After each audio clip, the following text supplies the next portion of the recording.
झोपेतून उठून directly analysis करायला बसलो आणि आपल्याला सेल डायरेक्शनल एक ट्रेड सापडला. सेम ट्रेड गोल्डन ग्रुपवरती दिला आणि ज्याच्यामध्ये आपल्या $150 आसपासमध्ये लॉस चालू आहे. तोपर्यंत आला मला ह्या दोघांचा व्हिडिओ कॉल. ह्यांच्यासोबत थोड्याशा गप्पा मारल्या.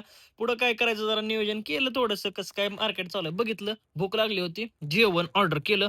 मटर पनीर आणि डाळ मस्तपैकी पोट भरून दाबून खाल्लं. म्हणलं चला आता चालायला जावं लागतं. तोपर्यंत $103 आसपास लॉस दिसत होता. खाली आलो तोपर्यंत आपला ट्रेड प्रॉफिटमध्ये रन व्हायला लागला होता. आता आपण मायनसमधून प्लसमध्ये आलो होतो. इथं बघा गाड्या थोड्याशा चांगल्या-चांगल्या दिसल्या. GMC दिसली, त्यानंतर BMW दिसली.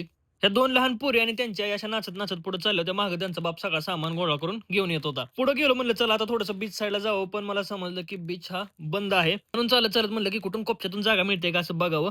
आता जाताना दिसला मला कॅफेमध्ये बसलो तर आपला इथं $851 प्रॉफिट बुक झालेला आहे. सेम ट्रेड बघा ग्रुपवरती सगळे अपडेट येतात. आता हॉटेलवरती रिटर्न आलो. आकाश भैय्याचा बर्थडे होता. म्हणलं आकाश भैय्याचे स्टेटस बघावे. आकाश भैय्या म्हणजे पंढरपूरचा टॉनी ट्विन्स आणि आकाश भैय्याचे स्टेटस बघून झाल्यानंतर आता आता होता आपला लाईव्ह क्लास. लाईव्ह क्लासमध्ये आज आपण शिकवलेलं आहे एम पॅटर्न आणि सगळे पॅटर्न शिकवले आहेत आणि त्यांची लिक्विडिटी कशाप्रकारे मार्केट ग्रॅब करता शिकवलं. सेम व्हिडिओ मी क्लासचा अपलोड केला आहे आपल्या YouTube चॅनलवरती. संध्याकाळ झाली होती. म्हणलं चला परत एकदा चालायला जावं.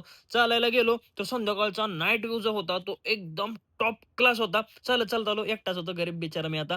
ही बघा दुबईची वॉकिंग स्ट्रीट. ना बोलायला कोण आहे, ना सोबत कोणी आहे. एकटाच माणूस. दुबई रिटेल इथं लिहिलं होतं. अशा कारंज्या पण उडत होत्या. येताना मला दिसलेला आहे हा खात्या-पित्या घरचा बोका. त्यानंतर रेंज रोव्हर दिसली. आईशप्पथ! काय क्लास दिसत होती. त्या साइडलाच बघा Mercedes आणि त्याच्या साइडला Lamborghini पण आहे. ह्या गाड्या म्हणजे इथं छाट-छूट आहेत बघा. कॅफेला आलो. आता भूक लागली होती. की इथं जेवण मी मागवलं, ऑर्डर केलं. तोपर्यंत रील्स बघत बसलो आणि हे माझं जेवण आलेलं आहे प्रॉन्स आणि हे मला ₹2000 जेवण अजिबात परवडलेलं नाहीये. गपगुमानं चालत-चालत हॉटेलवरती रिटर्न